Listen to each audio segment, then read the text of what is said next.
Our next technology presentation, the topic for this session is Orchestration of Digital Transformation for the Next Gen BFSI.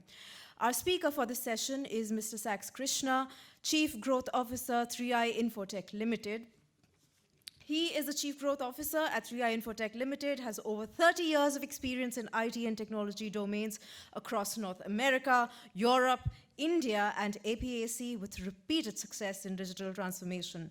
His ability to combine long-range strategic planning and tactical execution to create differentiated value propositions, launch new business, and drive exponential and sustainable growth has transformed many organizations. As an ardent fan of digital transformation since the early 2000s, Saks often plays the role of a strategic advisor to the CXOs of client organizations. His ability to understand the inflection points of transformation across business leads him to design technology-enabled solutions that drive genuine business outcomes. And now, ladies and gentlemen, it gives me great pleasure to invite him up on stage. Can we please put our hands together? Our first speaker post-lunch. Let's make it loud. All of us, come on. Thank you. Hello, mic check. 1, 2, 3.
Good afternoon again. It's always great to make a presentation just after lunch. So let me make this a little bit more interactive. I'll try and ask some questions and polls so that we can customize this presentation real time. So I don't want to make something that's canned. We're all about digital. We're all about innovation. So we want to innovate real time. Let's see if I can achieve doing that. So my first question before I start the presentation is, what is the first thing that came to your mind when she called out my name, Saks Krishna? Keep that to yourself. I'll come around the table and ask each one of you what you thought. Depending on what you think, we'll have an interesting conversation over drink in the evening. The title of this presentation is Orchestration of Digital Transformation. And I think that's important to start right there because we believe digital transformation is truly about orchestrating different ecosystem of technology platforms, converging them to solve a business problem. Right? We've been trying to do that for years. And I think a monolithic, a single stack solution, I don't think is going to cut it only because digital transformation of an enterprise, of a bank, of an insurance company is so complex because of different facets of the enterprise, of the business, dealing with different aspects of business problems. So which is why the word orchestration becomes very important. So we're calling ourselves orchestrators of digital transformation, not just a digital transformation services provider. And that philosophy holds good in everything that we do, and as you'll see, a few of those proof points as we make this presentation.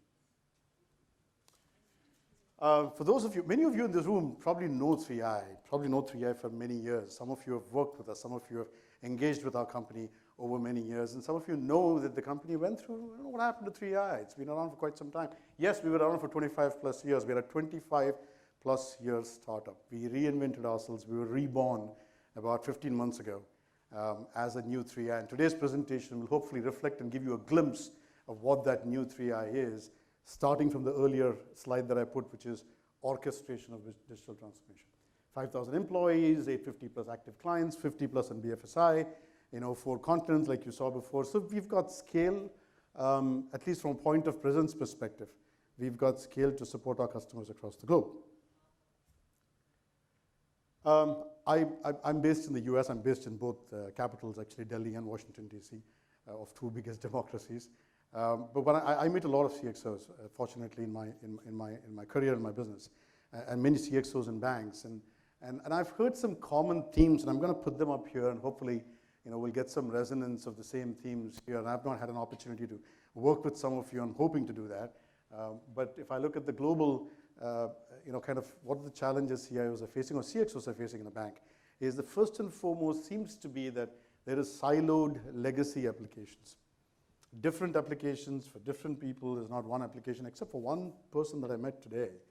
Surprisingly, they have one large application which does everything, apparently. With a push of a button, they can generate a P&L and a balance sheet, which is fantastic. But most banks that I know and institutions that I know have grown with islands of automation, islands of systems that have been deployed over many times. In the US especially, there are systems that people have developed, they're 6 feet under. They're not even live anymore. So these people are very scared of touching those systems because they don't know what will break. So some of the systems are running on Band-Aids, if you may, just pure luck and weather. So legacy applications, right? They're non-sustainable for growth. If you want to scale, especially in today's world, when customers are demanding, millennials, like somebody said in the panel discussion, millennials are demanding service they want to consume service in a different way and demanding service in a different way. So that becomes a big challenge for banks to how do I then integrate these legacy applications to still be agile, right? Dynamic regulatory updates. This I think is very true for India. RBI is probably giving a few every fortnight, if not a week or a month. How do you keep up with, and everything requires data to be served, audits to be conducted. How do you get over this? This is not your core business. It is something that you have to do, obviously, to be compliant and to be a good corporate citizen of the country, but that's not going to give you money, right? So you need to get a solution to get these things done with least intrusion into your actual business. So how do you manage that? Increased customer intimacy. Everything is turning out to how do I, we all had KYCs, documentation-based KYCs, know your customers for a long, long time, but now it's becoming real KYC. Do I really know my customer? Do I really know what their needs are going to be, financial needs are going to be? Do you have population's financial well-being as one of the objectives? And if you want to address the financial well-being, which I believe is the core business we are in, aren't we? We're not just collecting money in deposits. We're not helping people save. Only then will you get money. Only then can you invest that money. Only then can you return the money with money. So it's all about financial well-being. So how do you get there, right? So how do you get there unless you know the customer? So hyper-personalization. Everything that we do is requiring hyper-personalization. Is requiring instant consumption of the value proposition and the benefits. So how do you get there? How do you, in this competitive, and every competitor of yours is probably doing the same thing. So how are you going to be ahead? And how do you get to customers very, very close, very quick? If you want to serve today's customers, it's omni-channel, right? People are not just walking into branches. At least in the metros, in the urban areas, people are using multiple channels to connect with you. So then how do you have your workforce align to that digital customer? You need to obviously change your workforce with a digital mindset. So how do you do that, which is all people related? But if you want to do all of this, it's pretty common. Everybody outside this expo show that we have is talking about cloud adoption and cloud transformation. That seems to be a big answer of how to achieve digital transformation. But the minute I go on cloud, I've become open. The minute I've become open, I'm vulnerable. So how do I do all this, be digital, be intimate with our customers, and do integration of legacy systems, and protect myself against cyber attacks, protect myself against threats to data security, to data privacy, to your customers' data, which is holy grail, right? So that becomes, after all this, the final 3 o'clock in the morning, the CIO wakes up because he says, oh my God, I don't know what's going to hit me tomorrow morning. And many people in the world today are still dealing with that problem. I don't know what's going to hit me tomorrow morning. If they get hit with 5 attacks, some people are celebrating. I've only got hit by 5, right? Not 0. How do you get to zero trust? How do you get to zero attack situation, right? With all this. That's kind of the challenges that I've been at least hearing. And what I'm going to do is, I'm going to do a live poll to see how much of that resonates with this room. So I mentioned before, I'm going to make sure all of you are still awake. How many of you think operational efficiency is the key focus of your enterprise? Please raise your hand, left hand, right hand, both hands if you think it's a big problem. Okay, that's one and two, and it's okay, guys. There are 4 more, or 3 more. So operational efficiency is important. It is a problem. Customer experience. How many of you think customer experience is key differentiator of your institution, whether you're in insurance or banking? All right, more than operational efficiency. I'm glad to hear that. Customer experience is all about revenue, operational efficiency is about cost takeout. I think we all should be focused on the front end, which is the customer experience. Security threats. We just talked about cyber attacks and security threats, okay? Okay, so equal number of people. Seems like we all are dealing with similar issues. So you made it easy for me. I didn't have to really customize my presentation. I think I've got topics that can address all the raise of hands that we just saw between operational efficiency, customer experience, and security threats. So let's see what some of our customers are trying to address, how they're trying to address this. A low-code, no-code overlay integrating legacy applications. It is impractical in many situations that I see to re-architect, to rehaul legacy applications from scratch. It's going to take a long time. Corporates do not have the time and the will to be able to invest in such a long program. So what do? Because you still need to be agile. So there's nice solutions we have come up with. Some of our friends in the industry have come up with a low-code, no-code layer, integrating all these legacy applications so you can still get data out of them in a unified fashion quickly and pass it downstream or upstream for further processing. So that's one method, one approach, or many of our customers and banks are using. Real-time data access and reporting, which leads into massive amounts of data sitting in some place, so it's called a lake. It could be a data mart, data warehouse, a data lake, leading into multiple opportunities of analysis and insights. One of the ways of the benefits of this approach is the regulatory updates. Because you have such frequent regulatory updates, and one of our Middle East customers actually asked us to build a system which automatically predicts, even to a certain extent, as to what the information required is, so they can collect it before time, keep it ready, and generate a report in half a day, where it used to take about average 4.5 days. And they used to get about, and this particular country in the Middle East has 6 regulators. I don't know how many of you deal with in India, but they have 6 regulators. And so they have 436 questions every month, right? So how do you service them? So we created a data solution for them, which can help them report with less intrusion. Otherwise, you have an army of people working away in these things. Yeah. The next is power of experiential banking. I talked about customer experience. It's how the customer consumes or perceives the service, receives the service, and consumes the service, right? It's all about experiential banking. So the power of experiential banking can be quite impactful when you want to reach customers and become intimate for their needs. Banking as a service. So we talked about the earlier challenge. How do you then make this whole thing available real time to customers? How do you make your own product mix configurable with little lead time, so your time to market is fast? If you realize that there is an event going on, if you realize that there is something that you need to change, can you do that quickly? As again, becoming a big competitive advantage for some of our customers in this industry, in BFSI industry, because the difference between one product and the other seem to be a few basis points. So how do you then compete? Compete because of this. Embedded finance. It's becoming a big movement in the US now, especially in regional banks, where embedded finance, which is the affinity banking, if you may, is becoming a big channel for them to grow, because organic acquisition of customers and protecting them, maintaining them is taking a huge amount of time. While they spend time retaining and enriching and increasing the wallet share of their existing customers, they also need to acquire customers, so this is becoming one of the channels for doing that. Banking on the sovereign cloud. Cloud, I think, is being still kept at bay in banking, and I see this across the globe. Of course, peripheral applications have adopted cloud. I think we can do a lot more. I think it requires certain special attention, which the current cloud providers may not have addressed as much. As you can see, there's no Microsoft or Azure, anybody else in the booths outside. They're not paying enough attention to how do you make this sovereign? How do you make data really protected for the country, for the region, maybe for the locale, right? A Bombay bank will have data in Bombay. Mumbai, sorry. Last but not the least, as you implement and execute all this, you're opening yourself up, you're vulnerable. How do you then get zero trust security into the system? How do you get an envelope? How do you get a shield, if you may, of dome, of protecting yourself against all possible missiles of cyber attack? So those kind of are the levers that some of our customers are using or asking us to provide to them, or even asking others. I'm sure some of these points are resonating to the group here.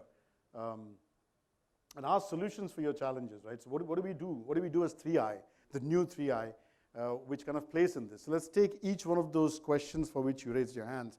Operational efficiency. And there are about 10 of us floating around here today and tomorrow and day after, hopefully, that you can talk to know more about these things. I'll just touch upon them very briefly. I think I've got a minute and a half. So operational efficiency, foundational infrastructure transformation, right? So your basic infrastructure, your compute infrastructure, even if you haven't gone to cloud, there is tremendous amount of scope to transform that. There is automation there possible. There is efficiencies of scale that's possible. There's a redesign there that's possible. There's less time to lead time deployment of infrastructure that's possible. So come to us. We've got solutions. We're calling it DIMS. It can solve a lot of problems for you and brings you operational efficiency, both in terms of cost and speed. The other operational efficiency solution that we provide is automated testing. Everybody, all of you are developing applications. Every day, a little here, a little there, in-house, bought from outside, integrated into your in-house applications. How do you test them? We have an automated test platform which reduces the cost of testing and which even reduces the need for testing because we integrate right up front of the development cycle, so it reduces the possibility of errors in the testing cycle, so it reduces the time it takes to test. So multiple advantages. Velocity is our solution towards customer value management. I talked about intimacy. I talked about how do you get closer to customers' needs and behaviors. That solution does that for you. It's an automated stack, technology stack-based solution. It could be offered as a managed service. It could be offered as a solution that you can consume, use internally if you want, either way, right? Customer experience. We have an analytics platform called Momenta, which is tuned for BFSI, banking or insurance or financial services or NBFC, and you can use that for both your reporting to regulators very quickly, as well as other analytics. And then we have a division of TI called FutureTech, which focuses on cognitive computing, AI, ML. So we can bring in solutions which are more cognitive-based, more AI, ML-based in any of those aspects, whether it is fraud on one side or whether it is churn analytics in terms of avoiding churn from customers or its acquisition of new customers. Some of the banks that we know, our customers are using our solutions to profile high-value customers. So when you are getting more depository customers, which is the input to your member base, your customer base, we are even helping them profile. All of us want high value, right? We don't want a sleeping Joe, somebody who puts in 10,000 rupees and doesn't come back to the bank forever. You can count them as a customer. I don't know how much value can you get from them, right? You will serve them, but you want to serve somebody who's giving you more return. How do you get them in the first place? If you get collected with all 10,000 rupees customers, exaggerating the point, you as a bank will not, you as an institution will not thrive. So how do you then profile and start acquiring customers who have the propensity to buy multiple products from you, or the propensity to even save and put money, right? So there goes the FutureTech solutions. Security threats. Our entire product suite with the name New Ray, and here's an expert in our team called Rajat Goel. You have to talk to him to understand what the SaaS solution that we have.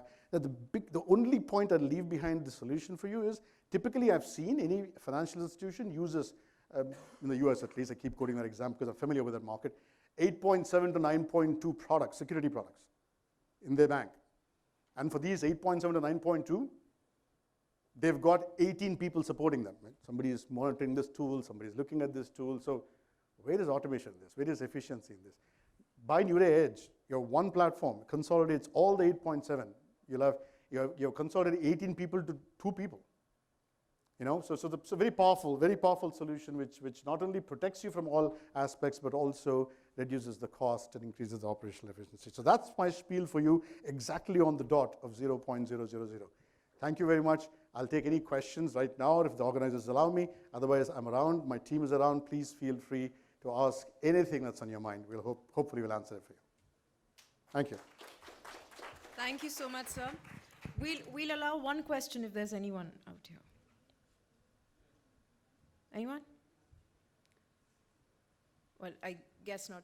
Thank you so much, Mr. Krishna, for that amazing session. I would request you to please remain behind for a moment. May I please request Ms. Jyotirlata B., Chief Technology Officer, Godrej Capital, to please present a memento as a token of our appreciation to Mr. Sachs Krishna, Chief Growth Officer, 3i Infotech Limited. Ladies and gentlemen, a huge round of applause, please.